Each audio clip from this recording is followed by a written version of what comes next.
Hey guys, and welcome to East Coast Brewing. How is everybody doing tonight? Well, I'm doing good because tonight's a brew night. Cheers. What are we doing tonight? Well, you know what? I've never done a porter. In fact, actually, I don't even drink a lot of porters. I've had a few here and there, and I really like them. I'm not a major big fan of stouts, but a ruby porter is always a really good beer that I like if it's done right. So you know what? I thought, let's give it a whirl. We're going to give the Mr. Beer American Porter a go-ahead tonight. So let's take a look at what we got going on here. So I ordered this kit, Amazon. Now this is just the basic refill standard kit from Mr. Beer. All it comes with is the no rinse cleanser, which is awesome. Every single one of their kits comes with it. And it comes with the can of extract, the hopped malt extract of the American Porter. Now the deluxe kits come with a booster pack, which is basically maltose, multidextrin, and dextrose, and it boosts alcohol. And what else does it do? It improves body of the beer, and yeah, so the deluxe kits come with those, and I think they come with those carbonation drops as well. But so we don't have those. So what are we going to do? We are going to we're going to brew this guy pretty much straight up. We're going to brew it with this, and then I've measured out 500 grams of dextrose. So just to boost the alcohol, give it a little bit more body, but not much. Basically, this is just going to boost the alcohol a bit, because these are going to be around 3.7% ABV, just straight up with the can of extract. And you know, if I'm going to be drinking a porter, I want something that's going to be at least getting close to 5 at least. So this should push it to around the 5 mark. So that's what we're going to do. So what does it say? Hey, first of all, you know what? Let's do a little bit of education.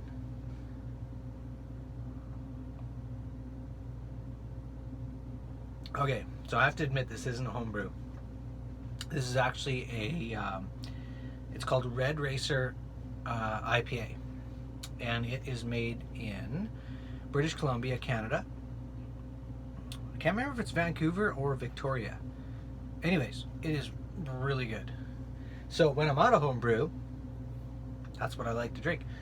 But as you can see behind me here, I've got a nice big 5-gallon batch of, it is a Pilsner actually that we doctored up, and that video is probably on the channel already, because at the time of doing this, we're going to be doing the full brew of this, bottle tasting, all that stuff. But anyway,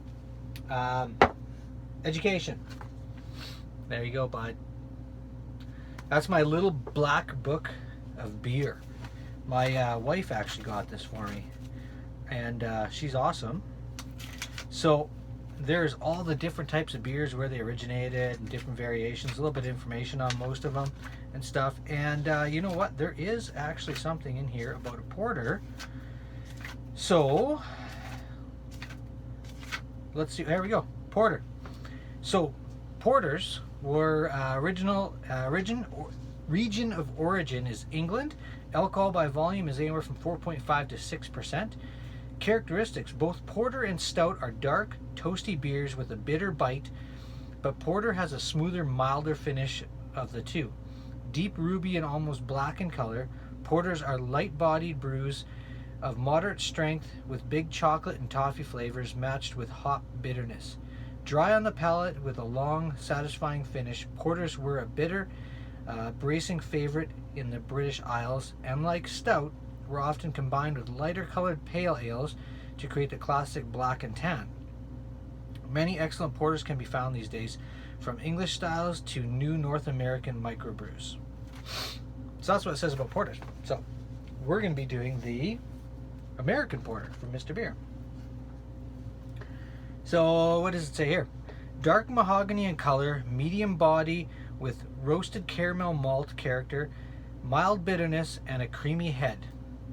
Boom. So let's do this. So what's the first thing we're gonna do? First thing, we're gonna boil up 4 cups of water, because that's what the instructions say from the Mr. Beer. I've sanitized all my equipment already. I'm gonna do, I know, I talk about it all the time. I will do a sanitization video at some point, but I don't even know if you'd be interested in seeing that. So if you are, please comment, let me know, I'll make one, okay? So I'm gonna boil up 4 cups of water, and I'll bring it back down to the micro brewery here, or the mini brewery, and we'll get started. All right, friends, got 4 cups of water boiled up and ready to go. So first thing, take the dextrose, put it in there, pretty straight up. All right, got our dextrose ready to go. Okay,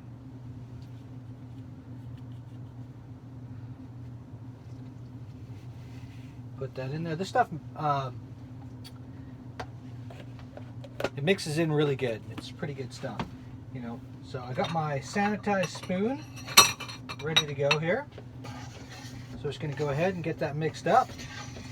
Now, you know what I did? I mean, if you watched the channel before, I take the can of extra hopped malt extract, and what I did is I just take like a juice jug or something like that. I drop it in, and I just run really cold, really hot tap water, and then just leave it in there for like 10-15 minutes, just because that stuff's really thick. So that just helps to loosen it up, heats it up a bit, and then it'll pour out a lot easier. All right.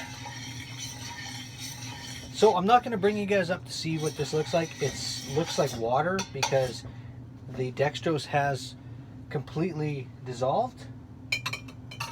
But what we're going to do next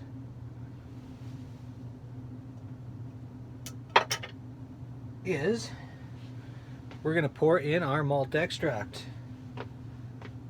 This stuff is thick. Oh, that's black. That is dark. That is dark. Now, a little trick that I've always done, and you've seen it before if you've been watching the channel, I just boil up a kettle full of water, and I pour the hot water in there to get the rest of this out. So we're going to go ahead and do that. If you can't see this, it's not really a big deal. Can't see me. Ah, now you can. So I got my kettle, just boiled it up. Just going to pour it in here.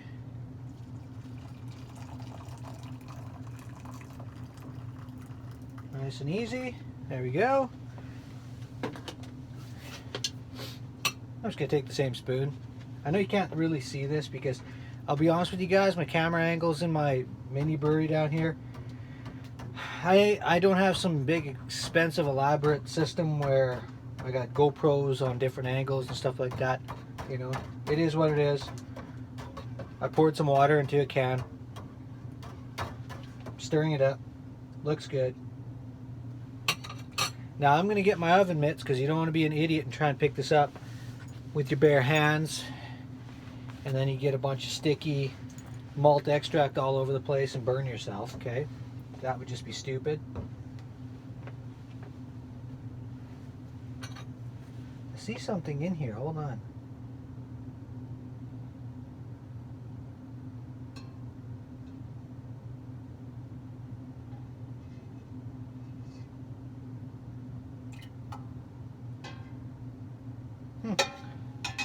Must have just been some dextrose left over. I thought maybe something was floating in there. Sorry.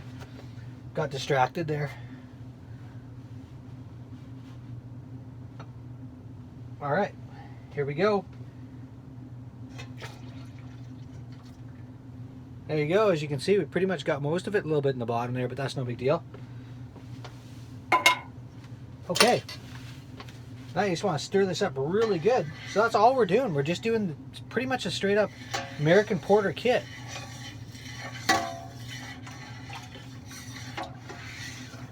She's dark. I'll bring you guys up here right away to show you this.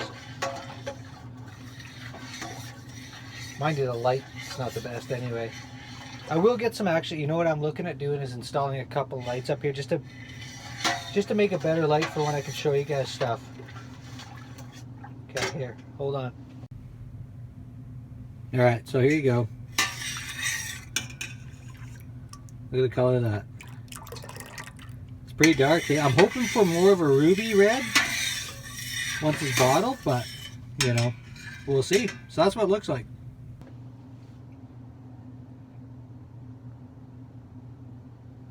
All right. Now we have our sanitized with the no rinse cleanser that came with the kit. Okay. And I filled it up to the 1 gallon mark with really cold water, tap water. My tap water is really good, and I've brewed with it all the time. If not, just go to the grocery store, get some bottled water. It's all good, okay? So what we're going to do now that I've filled that up with the cold water is we're going to try and find some room in this brewery. We're just going to go ahead and pour our wort mixture and dextrose into the keg.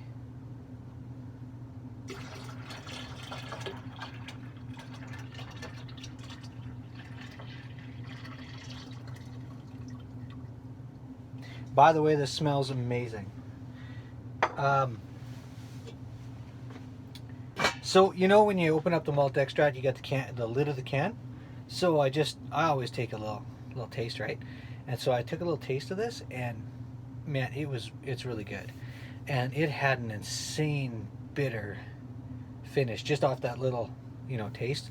So you know what? I'm hopeful that that's how this is going to turn out, because I really like a bitter finish in my beers. And so from what it sounds like, that's what a porter's supposed to be. So anyway, long story short, there we go. So we filled this up.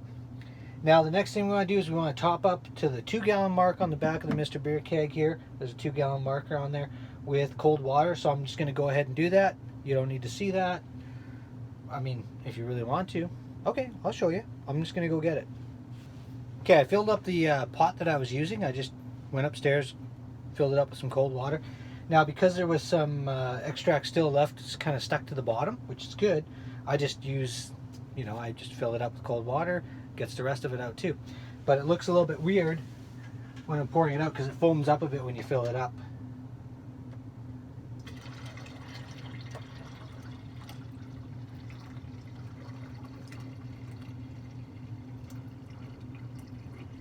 I think that's got her to the 2 gallon mark. Hold on. Yep, that's perfect. All right.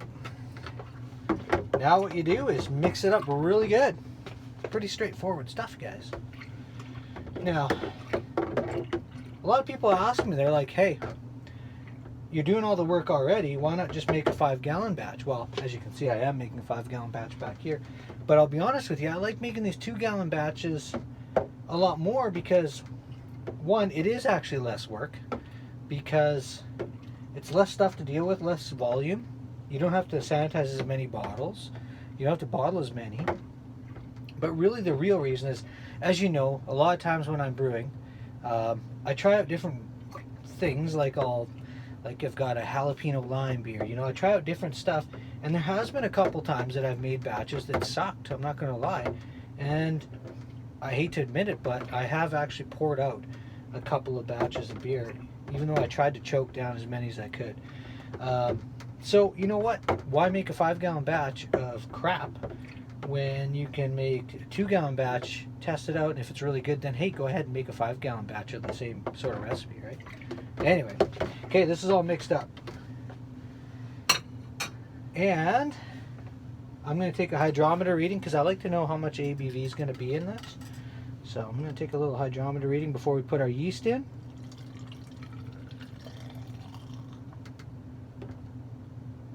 There we go. Now, it's a little bit foamy here, as you can tell. It is looking like it might be, it's hard to see in here, but it's looking like it'll probably be more of a ruby, dark ruby. Anyways, that foaming, I'll let that settle down, but I'll let you guys know what the measurement is and what it calculates out to as we progress in the video here. Next thing to do, yeast. You gotta have yeast. Now, if you guys don't have one of these, as you can see on the front of here, it's just one of those stick-on thermometers. I buy them at the home brew shop. You can order them online. You know what? It just sticks on. It's awesome because you know what? I'll be honest with you. It's really important that your beer ferments at a certain temperature. I like using, this says anywhere from 68 to, I think it's 74 for Mr. Beer. But it depends on the type of beer you're brewing, right? But anyways, in my mini brewery here, up on this level up here, is always warmer. Obviously makes sense, right? Down here's a different temperature, and then down the bottom's a different temperature. So I'll typically do my lagers down below. Ales and then warmer fermenting yeast up here. And it's nice to be able to tell on the front what the temperature is, and it actually is anywhere from, well, here is about 2 degrees cooler than up there, and same thing as you go down here, it's even 2 degrees even cooler. So anyways, it's good to have that on there. It also tells you when you're able to pitch your yeast. So we are sitting around, I'm not sure if you can see that, we're sitting around the 72 to 74 mark. So we're going to go ahead and pitch our yeast, okay? Now, Mr. Beer instructions say to just sprinkle it on top and not stir it in. So you know what? You guys have seen me stir it in 100 times and it works out just fine. You've seen me sprinkle on top, it works just fine. It's funny because the kit that came for this 5-gallon Pilsner that I'm making right now says to stir it in. But you know what? This time I'm just going to sprinkle it on top.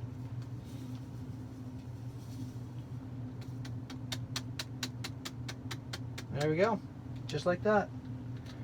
And now we're going to close it up and we're going to wait.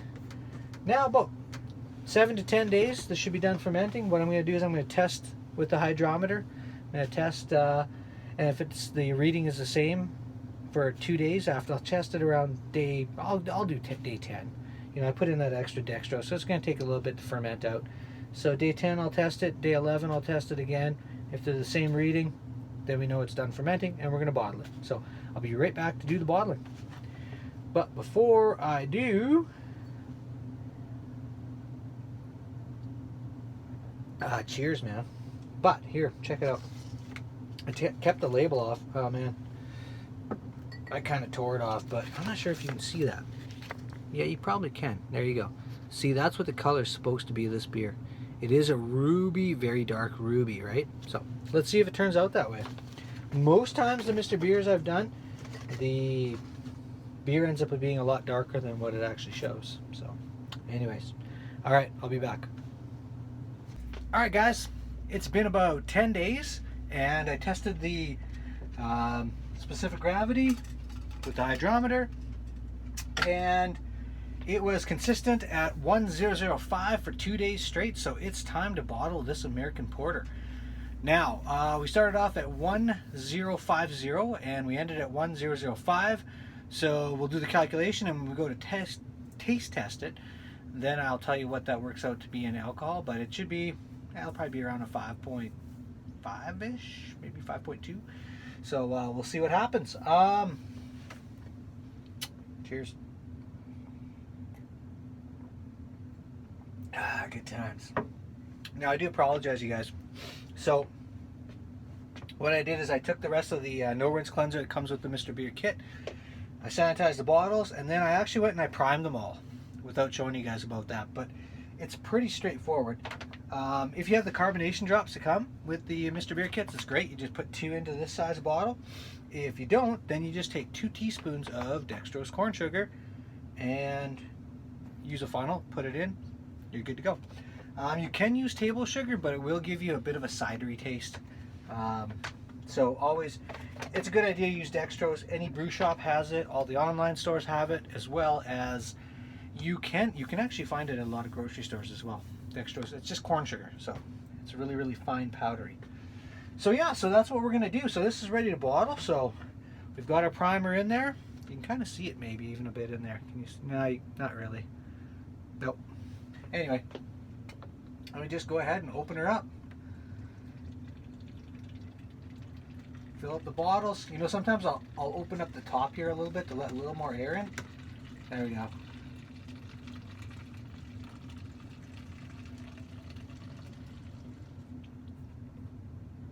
There we go.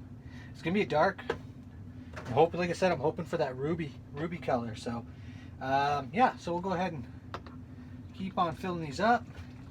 I'm not going to show you guys me filling up. We'll get about 11 of these bottles out of it, so it works out to be, it's roughly around 22 beer or so, or maybe even closer to 24. Anyway,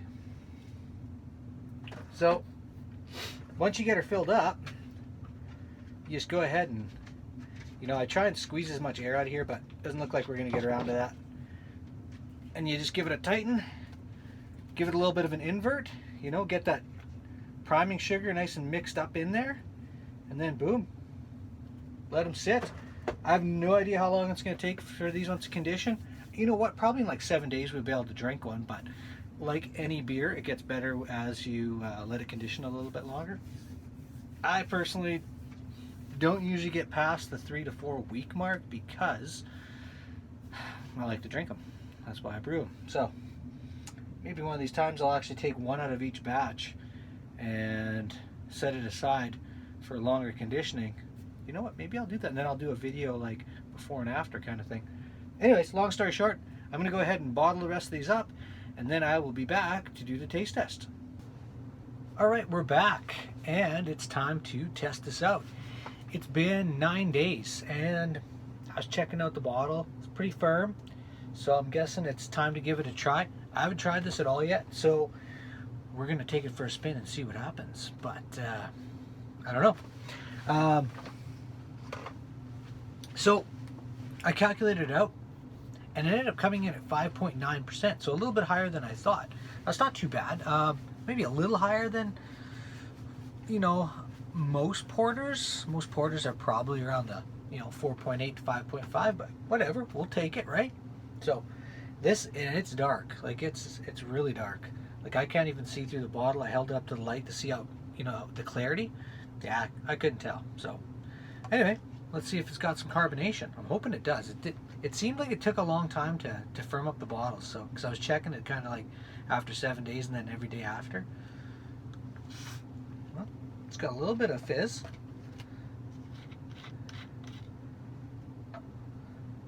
Let's give it a pour.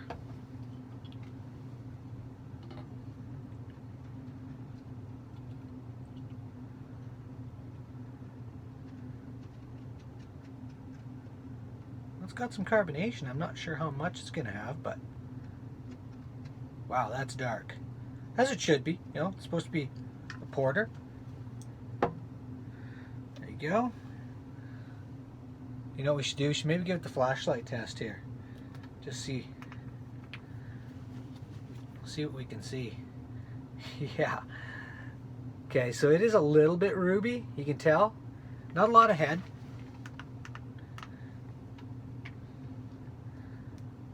Supposed to have a creamy head, but smells pretty good. I'll have to take it for a spin and see what happens.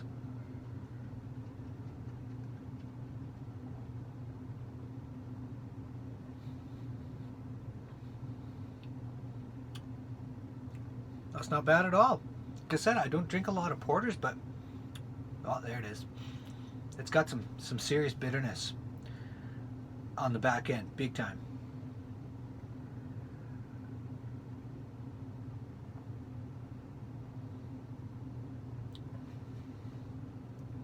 Definitely getting notes of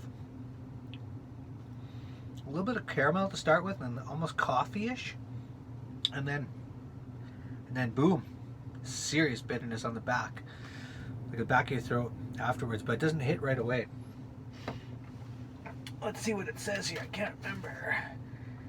Color-wise, from what it's showing on here, you know, if I had it in maybe a skinnier glass, it might be closer, but it is definitely darker than what's shown on here.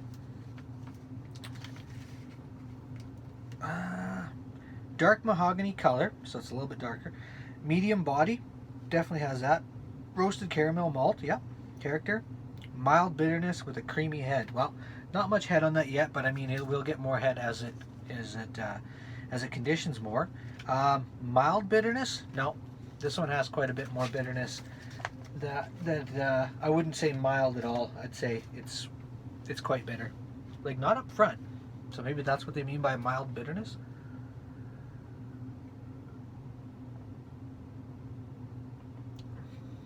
It's very clear, or clean, and it's definitely well balanced for sure. It's actually really good. Like, it's not heavy.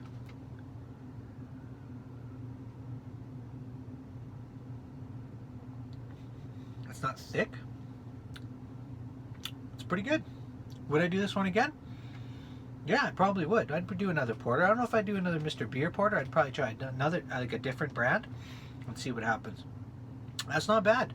Out of all the Mr. Beer line, though, I wouldn't say it's my favorite. Maybe after it conditions a bit more and I've actually, gotten into a few of them, I might be like, yeah, this is the best ever. But it's good. Like, I mean, there's absolutely nothing wrong with it. If you're down with porters, this is a really good porter.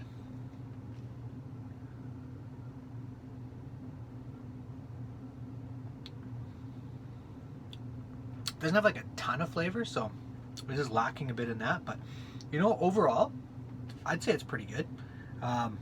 Yeah, so if you want to do a porter, the Mr. Beer one, it's easy to do. Boom, get her done.